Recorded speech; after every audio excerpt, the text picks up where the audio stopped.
Aravan tax நேயர்களுக்கு அன்பான காலை வணக்கங்கள். நேற்று நைட்டில் இருந்து பல சம்பவங்கள் இந்த வீட்டுக்குள்ளே நடந்திருக்கு. எனக்கு நேற்று செம்ம தலைவலி, நான் தூங்கிட்டேன், என்னால் முடியல. அதனால் சரி நம்ம எதுவாக இருந்தாலும் காலையில் பார்த்துக்கலாம், எப்படி இருந்தாலும் நைட்டு எதனா பஞ்சாயத்து நடக்கும்ன்றது தெரியும், மார்னிங் பார்த்துக்கலாம் அப்படின்னு சொல்லிட்டு மாத்திரையை போட்டு நல்லா தூங்கிட்டேன். இப்போ தாங்க எந்திரிச்சிட்டு என்னெல்லாம் நடந்துச்சு நைட்டு, என்ன மாதிரியான சம்பவங்கள்லாம் இவங்க பண்ணியிருக்காங்க, அது மட்டும் இல்லாமல் ப்ரோமோ ரெண்டையும் போட்டான். நம்ம ரெடியாகி கண்டென்ட் பண்ணுறதுக்குள்ளே ப்ரோமோ 2 வந்துருச்சு. 2 ப்ரோமோ பார்த்து எனக்கு ஒரு விஷயம் நல்லா புரிஞ்சு போச்சு. அதாவது திவ்யா அவர்களை பார்வதி 2.0 அப்படின்ற ஒரு ப்ரொஜெக்ஷனுக்குள்ளே கொண்டு வரதுக்கு ட்ரை பண்ணுறாங்க. ஸோ திவ்யா வந்து இந்த வீட்டுக்குள்ளே என்னெல்லாம் சொல்லிட்டு வந்தாங்க, இப்போ அவங்க என்னெல்லாம் பண்ணுறாங்க அப்படிங்கிற மாதிரியான ஒரு ப்ரொஜெக்ஷன் வந்து போய்கிட்டு இருக்கு. அதுக்கு ஏற்றாற் போல் அசிஸ்டன்ட் மேனேஜர் அதை சகுனி வேலை ஒன்று பார்த்துக்கிட்டு இருக்காங்க. அதை பற்றி நம்ம அடுத்த வீடியோவில் பேசுவோம். முதல்ல இந்த வீடியோவில் நேற்று நைட்டுக்கு நடந்த சம்பவங்கள், அதாவது இந்த வாட்டர்மெலன், இந்த தற்பெருமை பீஸு, தர்பீஸுன்னு சொல்கிறதுக்கு பதிலாக தற்பெருமை பீஸுன்னு சொல்லலாம். இருந்தால அவனை பற்றி ஆல்ரெடி நம்ம சொல்லியிருந்தோம். அவனை வந்து யாராச்சும் கலாய்க்கிறதுக்கு, அவனை பாராட்டுற மாதிரி சொன்னாங்க அப்படின்னா கூட அவன் அதை உண்மைன்னு நினச்சிப்பான். நான் வந்து ஒரு வீடியோவில் கூட அசிங்கமாக பேசியிருப்பேன். அதாவது நான் பீப் பண்ணணும்னு நினச்சேன், நான் அதை எடிட் பண்ண மறந்துட்டேன். அவன்கிட்ட யாராச்சும் ஓ அப்படி இப்படின்னு அவனை அசிங்கமாக திட்டினா கூட அவனுக்கு காதில் வந்து சூப்பராக பண்ணுறீங்க, அமேசிங்காக பண்ணுறீங்க, அட்டகாசமான ஒரு நடிப்பு, நீங்கள் சிவாஜியை மிஞ்சிட்டீங்க, எம்ஜிஆரை மிஞ்சிட்டீங்க, விஜயை மிஞ்சிட்டீங்க. நேற்று தான் ஒரு விஷயம் கேள்விப்பட்டேன். ஏதோ ஒரு இன்டர்வியூவில் கூட தளபதி விஜய் அவர்களை வந்து பற்றி கேட்டிருக்காங்க. நீங்கள் வந்து தளபதி விஜய் அவர்களுக்கு அந்த லெவலுக்கு நீங்கள் ரீச் ஆயிடுவீங்களா அப்படின்னு சொல்லி ஏதோ ஒரு இன்டர்வியூவில் கேட்டிருக்காங்க போல இருக்கு. அது இப்போ ட்ரெண்ட் ஆகிட்டு இருக்கு. இந்த முட்டா பீஸ் என்ன சொல்லியிருக்கான் அப்படின்னு பார்த்தீங்கன்னா, தற்பெருமை பீஸ் என்ன சொல்லியிருக்கான் அப்படின்னு பார்த்தீங்கன்னா, ஏமா என்னை நீங்கள் அவரோட ஏமா கம்பேர் பண்ணுறீங்க, நான் அவரை விட மேலே கூட போகலாம்ல, யாருக்கு என்ன நடக்கும் யாருக்கு என்ன கிடைக்கும்னே தெரியாதுல்ல, நான் தளபதி விஜய்க்கு மேலே கூட போகலாம்ல அப்படின்னு பேசியிருக்கான். இந்த கான்ஃபிடென்ட் இவனுக்கு எங்கேருந்துடா வருது அப்படின்னு நீங்கள் எல்லாரும் வந்து சந்தேகத்தில் இருப்பீங்க. இந்த கான்ஃபிடென்ட் வேறு எங்கேருந்தும் வரல. இத்தனை நாட்களாக அவனுக்கு நடந்த ட்ரால், அவனை வச்சு எல்லாரும் கலாய்ச்சது, கிண்டல் பண்ணது, அவனை அசிங்கமாக திட்டினது, அது எல்லாமே அவன் பாசிட்டிவாக எடுத்துக்கிறான். இப்போ நீங்கள் வந்து தடிமாடு அப்படின்னு சொன்னீங்கன்னு வச்சுக்கோங்களேன், பா என்ன ஹேண்ட்ஸமாக இருக்கார்ல அப்படின்னு அவன் காதில் விழும். காட்டு குரங்கே அப்படின்னு அவனை சொன்னீங்கன்னு வச்சுக்கோங்களேன், எவ்வளோ அழகான முகம், அரவிந்த் சாமி மாதிரி இருக்கீங்க அப்படின்னு அவன் காதில் விழும். லூஸ்கு அப்படின்னு நீங்கள் சொன்னீங்கன்னு வச்சுக்கோங்களேன், பா என்ன ஒரு இன்டெலெக்சுவலான ஒரு பர்சன்ல திவாகர் அப்படின்னு அந்த ஆள் காதில் விழும். இப்படித்தான் நேற்று வாட்டர்மெலன்லாம் உங்கள் ஸ்டிக்கர் தான் ஒட்டியிருக்காங்க. அப்படி தான் வந்து அவங்க அப்போ கூட ஒன்று சொன்னாங்க, நாங்களாம் பிச்சு போட்டோம். இன்னொன்று சொன்னாங்க, நம்ம சேர்ந்து ஒரு ரீல் பண்ணுவோம், அந்த ரீலை பார்த்த உடனே எங்களை எல்லாரையும் அன்ஃபாலோ பண்ணிடணும், எல்லாரும் எங்களை அன்ஃபாலோ பண்ணிவிட்டு உங்களை ஃபாலோ பண்ணணும் அப்படின்னு சொன்னாங்க.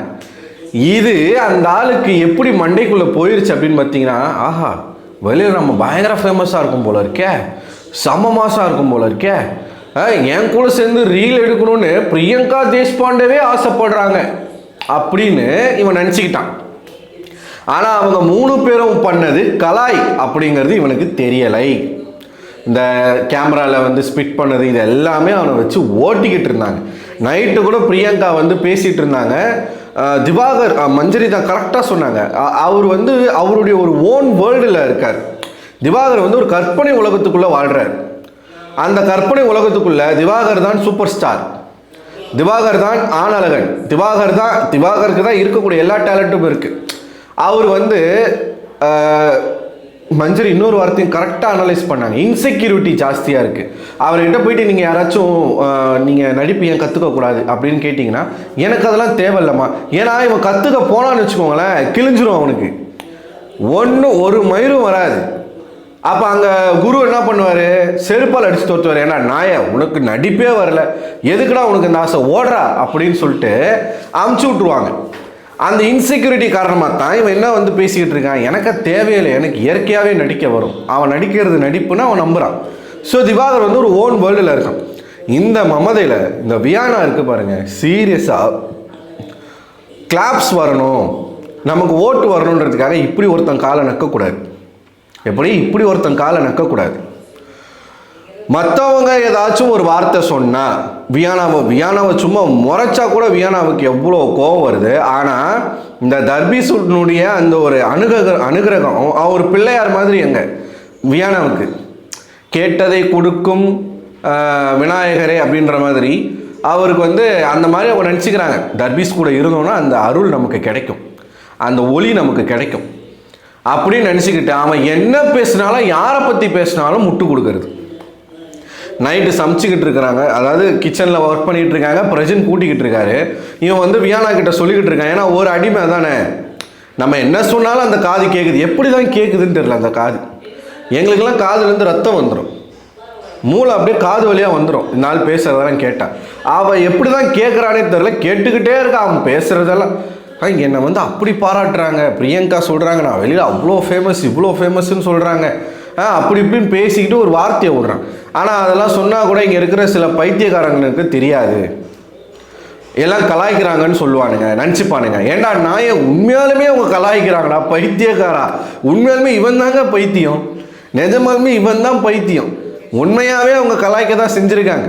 ஆனால் அதை அவன் வந்து ப்ரைஸ் பண்ணுறதா நினச்சிக்கிட்டு வியானாக்கு தெரியாதா அவங்க கலாய்க்கிறாங்கன்னு தெரியாதா. ஆனால் அந்த பொண்ணு அங்கே பேசவே இல்லை. பைத்தியக்கார நாயங்கன்றான். சில பைத்தியக்கார நாயங்களுக்கு வந்து தெரியாது, நம்மளை கலாய்க்கிறாங்கன்னு சொல்லுவானுங்க. இவனுக்கு என்னன்னா, இவர் வந்து அடுத்த அகில உலக சூப்பர் ஸ்டாராக வரப்போகிறார். இவருக்கு எல்லாரும் காம்படிட்டர், இவர் நினச்சிக்கிறார் இவருக்கு எல்லாரும் காம்படிட்டர், கோடிகளில் புரள போகிறார். இனிமேல் படங்கள் நடித்து வந்து 100 கோடி 150 கோடின்னு சம்பளம் வாங்கி கோடிகளில் புரள போகிறார். அதனால் எல்லாருக்கும் நம்மளை பார்த்தா பொறாமை, எல்லாருக்கும் நம்ம மேலே வந்து வன்மம் இருக்குது. இவனை அடித்தா நம்ம வந்து ஸ்டார் ஆயிடலான்னு எல்லாரும் நினச்சிட்டு இருக்காங்க. அப்படி ஒரு இடத்துல அவர் இருக்கிறதாக அவர் நம்புகிறார். இதை பிரசன்ட் கேட்டவனே சுருக்குன்னு அவருக்கு வந்து கோவம் வந்துட்டு போய் கேட்குறாரு, ஆம்பளையா இருந்தால் நேராக பேசு, என்ன சொன்னால் அது யார் பைத்தியக்காரனா, இங்கே யாரை சொல்கிற, நேராக பேசு. வியானால இல்லை இப்போ இங்கே என்ன நடந்துச்சு, எதுக்கு நீங்கள் எப்படி கோவப்படுறீங்க, அண்ணே தொடப்போனே, ஏம்மா இவ்வளோலாம் நீ நடிக்காதம்மா வியானா. உடனே புருஷன் முன்னாடி சேர்ந்து அட்டாக் பண்ணுறாங்களா. ஏண்டா நீ பைத்தியக்கார நாயங்கன்னு யாரை சொன்னா அவங்களுக்கு தெரியுது, அவங்களத்தான் சொல்கிறான், வந்த ஆட்களைத்தான் சொல்கிறான், வைல்ட் கார்டு கண்டஸ்டன்ட் தான் சொல்கிறான். ஏற்கனவே பேட் கேரக்டர்னு சாண்ட்ராவை சொல்லியிருக்கான். அப்போ அவங்களுக்குள்ள அது இருக்குமா இருக்காதா. நீ வாரம் நடந்ததெல்லாம் எடுத்து வச்சு பேசுவியான், இன்னொருத்தவங்க வந்து பேசுனா ஒன்று புருஷன் முன்னாட்டியே வராங்களா. அந்த இடத்துல யாராக இருந்தாலும் வரத்தான் செய்வாங்க, பேசத்தான் செய்வாங்க. ஓகேவா. அப்போ வந்து கேட்குறாங்க நீ யாரை சொல்கிற அப்படின்னும், நான் இங்கே பேசிகிட்டு இருக்கேங்க, நான் எங்க உங்களை சொன்னேன், அப்படியே நடிக்கிறான். அப்போ பிரஜன் கேட்குறாரு, ஆம்பளையாக இருந்தால் நேராக பேசு. இப்போ இந்த திவாகருடைய சொம்புக்கள், திவாகருடைய பிஆர்ஸ், திவாகருடைய பிஏ தின்னக்கூடிய ஆட்கள் வெளியில் இருக்கானுங்க. திவாகருக்கு ஃபயர் ஊட்டிகிட்டு இருக்கானுங்க பாரு. அவனுங்களும் இந்த பார்வதியோடைய பிஆரும் சேர்ந்து என்ன பண்ணுறானுங்க, பிரஜின் வந்து ரவுடி, பிரஜின் வந்து ஓவர் ஆட்டிடியூடு, என்ன பெரிய ஆள் அவரு, என்ன திவாகரே முறைக்கிறீங்களா, திவாகர் அடித்து ஃபேமஸ் ஆகலான்னு பார்க்குறியா, அப்படி இப்படின்னு சொல்லி பிரஜினை வந்து ஏண்டா பைத்தியக்கார். அவர் கேஷுவலாக பேசிகிட்டு இருந்தாராமா. நான் உங்களுக்கு அந்த வீடியோ காட்டுறேன். அவன் கேஷுவலாக பேசுகிறானா இன்டென்ஷனலாக பேசுகிறானா. அவன் பேசும் பொழுது வியானா கண்ணை காட்டுறாங்க, அப்படி சொல்லக்கூடாதுன்னு கண்ணை காட்டுறாங்க. அந்த பொண்ணு அங்கே சொல்லும் பொழுது பிரஜன் கேட்கும் போது ஏன் சொல்லலை,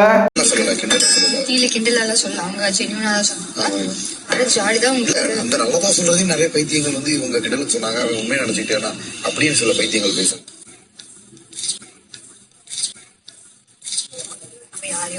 அப்படி இல்ல, அந்த மாதிரி நிறைய பேர் இருப்பாங்க. இந்த மாதிரி ஒரு ஆள் 2 ஆள் இல்ல, நிறைய பேரை சந்திச்சுட்டு வந்தனால. அப்ப எதுக்காக இவ்வளவு அசிங்கமா நீங்க வியானா வந்து திவாகருக்கு சப்போர்ட் பண்றீங்க, என்ன லாபத்துக்காக நீங்க சப்போர்ட் பண்றீங்க, இந்த கேள்வி வருமா வராதா. கேவலமான ஒரு கண்டஸ்டன்ட்னா அது வியானா தான். நேற்று தீபக்கு கலாச்சி விட்டார் பாருங்க, எக்ஸ்பிளைன் பண்ண மெனு வந்து சொல்லும் போது அப்படி இங்கிட்டு கொஞ்சம் அங்கிட்டு கொஞ்சம். நேற்று நீங்கள் வாயை முடிச்சு சும்மா இருக்குன்னெலாம் சொல்லக்கூடாது, வாயை பொச்சிட்டு அப்படிலாம் பேசுகிறாங்க இவங்க. இது வந்து தீபக்கு வெளியிலேருந்து பார்த்து தானே வந்திருக்காரு. இப்போ நீங்கள் வியானாவா சொல்லுங்கள், இப்போ நீங்கள் ஒரு மாதிரி சொன்னீங்கல்ல, அப்படி சொல்லாதீங்க, வியானாவா சொல்லுங்கள். உடனே என்னது எனக்கு புரியலை, வியானாவானா வியானாவை தான் நான் சொன்னேன் அப்படின்னு ஒரு மாதிரி. ஏமா கிழிஞ்சிருச்சு, ஒரு ரீல் என்னைக்கோ கிழிஞ்சு போச்சு. தயவு செய்து இந்த திவாகருக்கு வந்து முட்டு கொடுக்கறத நிப்பாட்டு, ஓகேவா. இப்போ வேறு மாதிரியான ஒரு ப்ரொஜெக்ஷன் வந்து வெளியில் போய்கிட்டு இருக்கு, அதை நம்மளால் கிளியராக பார்க்க முடியுது. அதாவது முள்ளால தான் எடுக்க முடியும். பார்வதி கிட்ட அகிம்சையால உங்களால் பேச முடியாது. பார்வதி போன்ற ஆட்கள் கிட்ட பார்வதியாக தான் நடந்துக்க முடியும். நான் நேற்றே சொன்னேன், பார்வதி மாதிரி 10 பார்வதி ஒன்றா சேர்ந்தா ஒரு பிரியங்கா அப்படின்னு சொன்னேன். ஏன்னா பிரியங்காவால் பார்வதியை ஹேண்டில் பண்ண முடியும். அப்படித்தான் திவ்யாவால் தான் பார்வதியை ஹேண்டில் பண்ண முடியும். திவ்யா வந்து பார்வதி கிட்ட பம்மிலாம் பேசிலாம் ஜெயிக்க முடியாது. பார்வதிக்கு மேலே ஒரு டெசிமல் அதிகமாக பேசி தான் உங்களால் ஜெயிக்க முடியும். நம்ம அதை வந்து அடுத்த வீடியோவில் பேசுவோம். ஸோ இந்த வாட்டர்மெலன் ஒரு தனி உலகத்தில் வாழ்ந்துக்கிட்டு எல்லாரையும் மட்டமாக பேசிக்கிட்டு எல்லாரையும் தாழ்த்தி பேசிக்கிட்டு அவங்க வந்து ஒரு கேசிஸ்ட்டு. வாட்டர்மெலன் ஒரு கேசிஸ்ட்டு. சுபிக்ஷா போய் கேட்குது, சுபிக்ஷாவுக்கு இந்த செருப்படி தேவை தான். சுபிக்ஷா போய் கேட்குறாங்க, எதுக்காகனா இந்த மாதிரிலாம் பேசுகிறீங்க அப்படின்னு கேட்டால் அவனை தான் எதனா ஒன்று கேட்டாலே அவனுக்கு கோவம் வந்துடுமே, தற்பூசுக்கு தற்பெருமை பீஸு. உடனே சுபிக்ஷா கிட்ட என்ன சொல்கிறான், ஏமா நீ எல்லாம் ஏமா என்கிட்ட வந்து பேசுகிற, நீ போமா முகரையை பாரு அப்படின்றான் சுபிக்ஷாவை. முகரைகளை பாரு அப்படின்றான். தேவையா சுபிக்ஷா உனக்கு இது? இத்தனை நாளாக அந்த ஆளுக்கு நீயும் தானே சொம்படிச்ச, தேவையா உனக்கு இது? அந்த பொண்ணு கேட்குது, இந்த மாதிரிலாம் என்கிட்ட பேசாதீங்க, வார்த்தையை விடாதீங்கண்ணா, அது என்ன முகரையை பாருன்றீங்கன்னா, அம்மா நீ என்கிட்ட பேசவே தேவையில்லை, நீ ஏன் என்கிட்ட வந்து பேசுகிற? இப்போ தர்பீஸுக்கு போய் ஆர்த்தி எடுத்தால் சும்மா இருப்பான், ஆஹா சூப்பரு மாசு பர்ஃபெக்ட்டு அப்படின்னு ஆர்த்தி எடுத்தால் சும்மா இருப்பான். ஒரு வார்த்தை நீங்கள் பேசிடுங்க எதிர்த்து, முகரையா பாரு, அதை பாரு, இதை பாரு. இத்தனை நாளாக அந்த முகரையா த்ரிஷா மாதிரி இருக்கு, நீ எடாடே பண்ணி பண்டாரம் த்ரிஷா மாதிரி இருக்குன்னு சொன்னேன், இன்னைக்கு முகரையா பாருன்ற. எப்படி உன் வசதிக்கேற்ப பேசிப்பியா? சுபிக்ஷாவை கல்யாணம் பண்ணிக்கிட்டுமா? சுபிக்ஷாவை நான் ரசிக்கிறேன், இவ்வளோ நாள் பேசுனியா, வலி ஊத்துச்சு அப்படியே. அதெல்லாம் எங்கே போச்சு? இப்போ ஒரு வார்த்தை பேசணுன்னா முகரைய பாருன்ட்டு புடவை கட்டிட்டு வரும்போது ஆடு பார்த்துட்டு இருந்தேன். ஏண்டா காட்டு குரங்கு, காம பிசாசு, இவனுக்கு சப்போர்ட் பண்ணிட்டு ஒரு கேங் வேறு இருக்குது. எனக்கு அவனுங்களை பார்த்தா தான் சிரிப்பாக இருக்குது. ஸோ இந்த மாதிரி திவாகர் பேசுகிறாரு அப்படின்னா எல்லாரும் யாராக இருந்தாலும் அங்கே அப்படி தாங்க ரியாக்ட் பண்ணுவாங்க. நீ பைத்தியக்காரனுங்கன்னு சொல்லுவ, சும்மா விட்டுருணுமா உன்னை? பைத்தியக்காரன் நாய் உன்னை சும்மா விட்டுருவாங்களா?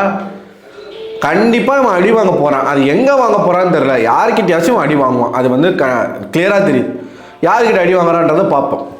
ஸோ நீங்கள் உங்களோட கருத்துக்களை கமெண்ட் பாக்ஸில் கமெண்ட் பண்ணுங்கள். அடுத்த ஒரு வீடியோவில் உங்களை சந்திக்கிறேன். அதுவரை உங்களிடமிருந்து விடைபெறுவது நான் அரவிந்தன்.